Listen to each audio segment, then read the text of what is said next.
The next speaker on stage also is my co-author. Are you guys getting the trend here? Hopefully you all want to be my co-author in the next book. So Charles, he's from Montreal. He's a best-selling author, an award-winning author, coach, mentor. He has traveled the world doing cooperate training for Shell International all over Europe and Africa. And so he's very wealthy, he's doing well. And welcome Charles up. He's going to tell you more about that's his cover of his upcoming book. And you can tell us more about that. So come on up. Thank you very much.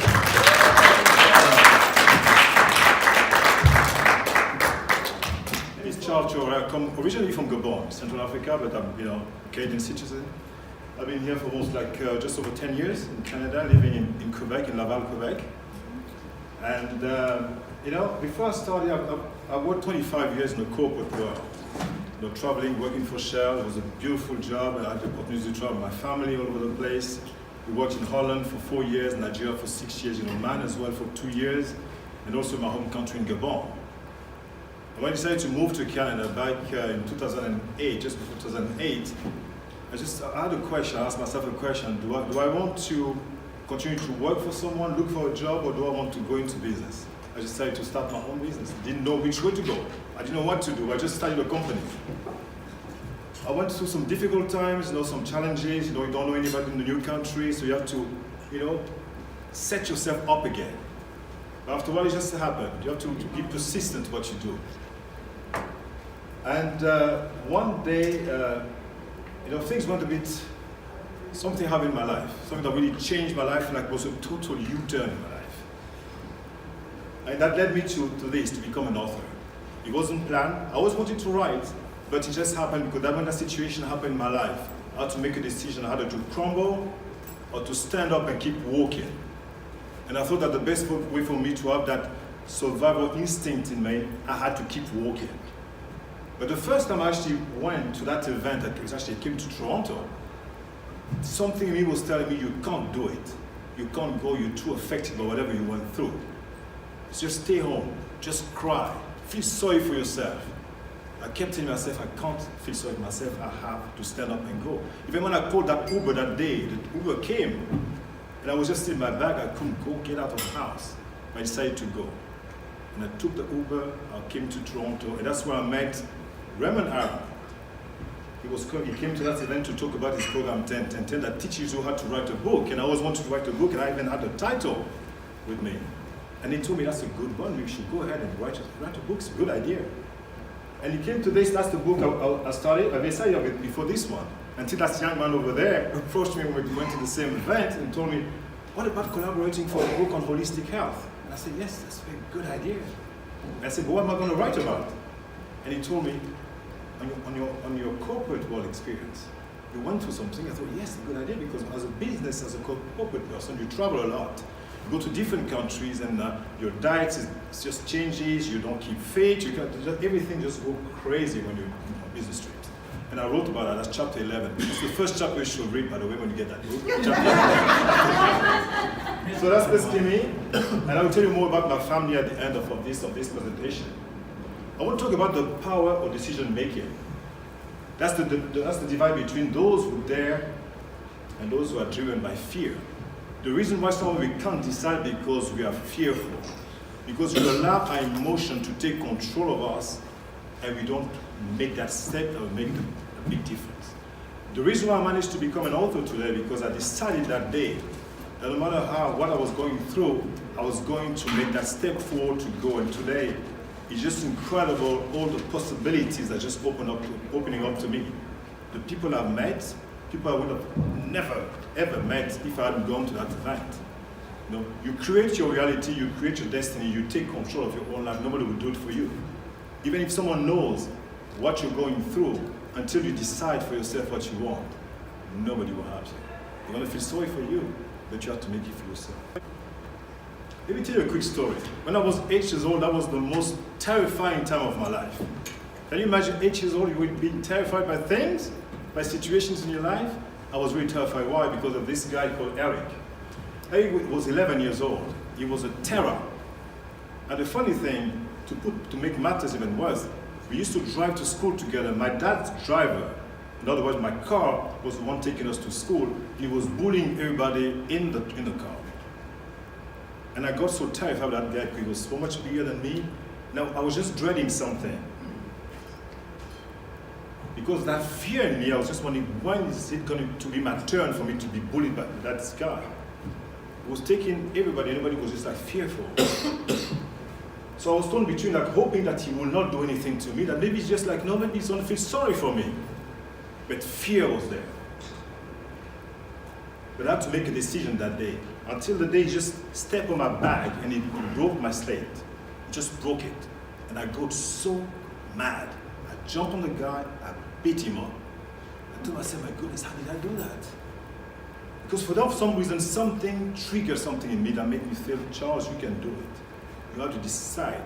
That's when survival instinct kicks in. You say, I know, if I was to die here, at least let me die fighting.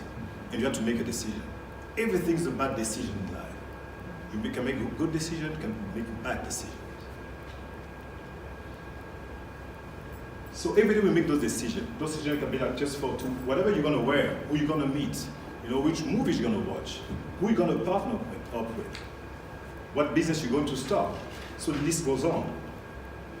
You make good decisions, make bad decisions, little decisions, and big decisions. At the end of every decision has an impact on the course of your life forever. At the same time, as long as we'll see that later, everything boils down to your core values. In fact, someone here was talking about core values. What are your values? Because your values will determine the sort of decisions you're going to make. Have you ever been to this point where you get to the diverging path? You ask yourself, which decision am I going to take? Which way am I going to go? We all come to that point where you have to make big decisions in your life and you have to decide which way to go. But how do you know that it's going to be the good decision? For yourself? Because your decision not only has an impact on yourself, but also on your family, on everything around you. It has a big impact on it. For your business and for your family. Personally, I was there before, and the situation I was telling you that really got me out of my comfort zone. It's when I lost my wife.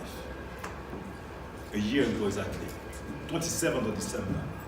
For me, it was like, it was impossible to start because she was taken away within 3 weeks. Everything was fine. Within 3 weeks, she went from being the very vibrant person to one that was just degenerated.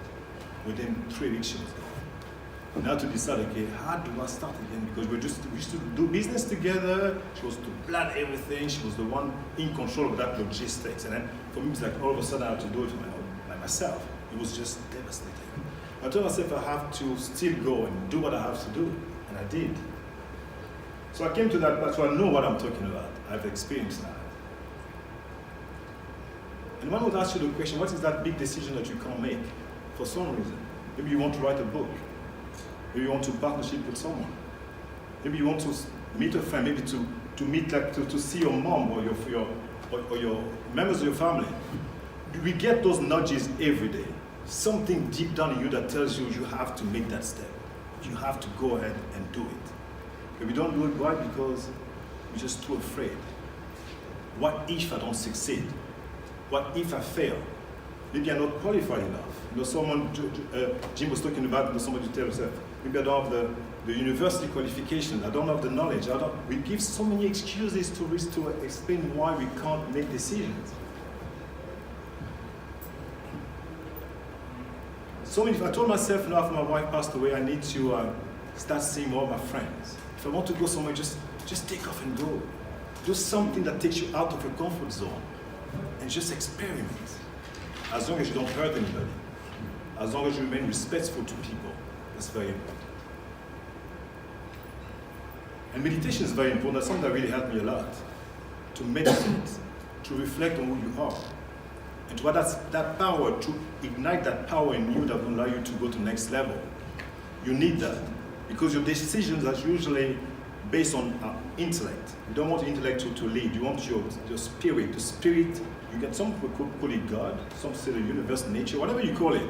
That power in you that will help you get to the right place, to make the right decision.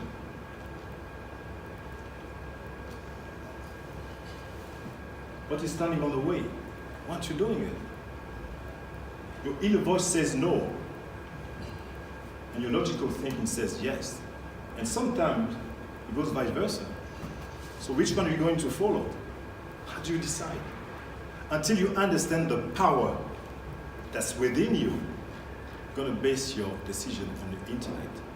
And when you base your knowledge, your decision on intellect, you're going to overanalyze, trying to turn it all upside down to understand it. Until I understand it, I won't do it. I want to make sure that. You don't always need to make sure. Your gut feeling, that thing in you, that voice that tells you, okay, it's time for you to move, you need to respect that. But we don't always do that. So what do you need to do then? To be able to follow that inner voice in you. Most of the time, our logic defies our inner voice. How do you overcome that challenge? This is where the bigger decision within you, within that inner power, that's where your bigger being is. The God in you is. This is the part where the answer is. And you need to tap into it. There's three powerful questions I want for you to use, for you to be able to know what your core values are. Someone said it earlier, what is important for me? What is important for you is very key. When something is important, it becomes of value to you. You cherish it, you want to make it happen, you love it. It's part of you. For me, my family is important for me, my friends. My business is very important, my ministry for children is very important. So I believe that when you get to a point where you have a business, start making some money, you have to be able to share. You go for a posture where when you dream about money, I want to have money because I want to have nice cars, nice house and everything. But when you come to a point where you understand that the power of God in you will lead you, you start switching from a self-centered attitude to more like a heart of giving. You open up to other people. You know that when you've been blessed, it's not because you're the best. Just because you want to help other people. So what do you enjoy? For me, going to the gym is really important. I love it. I love going to the gym. I have that thrill, I feel that energy. I feel pumped up. I love that. And I love it going to the gym because it really helps me get out of my comfort zone. I love going to the gym because when I want to trip in, I set it up on 45 minutes. Tell myself, I want to cover my 7 kilometers within the 45 minutes. And the next time I want to go even further than that. I don't always succeed, but I always set my mind into always going the extra mile. That's very important. How does it make me feel? I feel energy, I feel confidence, I feel fun. Fun is very important. Anything you do, whether it's your business or not, your relationship with your children, your wife, have fun. Fun is very important. If you don't have fun, if it's just too serious, you don't laugh about anything, you still don't get it. You need to have fun. The third question is like, what really frustrates you? People will lie to you. People are unreliable. And how do you relate to those people? How do you take action according, based on what those people are doing to you, or what you're doing to yourself? Because we are our worst enemy. What is it that you're telling yourself that's preventing you from moving to the next level? Be clear on your definite purpose, or what they call the definite chief claim. New standards are very important because when you want to have, you know your values, you need to put in place new standards. In order for you to crystallize those new standards, you have to put in some rituals, some action to make them actually happen, so they become a part of you. So when you wake up in the morning, someone will go to the gym 4 or 5 times a week because he set up some action, some rituals. So when he wakes up in the morning, you don't need to tell him that. He knows that he has to go to the gym and do those, whatever he needs to do in the gym. It's become a part of it. Anything that you do for you to succeed, it has to become like part of you, something that you do without even having to ask anybody for permission for that. I dare you to just try and listen to that inner voice in you, to do whatever it takes for you to get to the next level. You can do it. You can do it for sure. Thank you.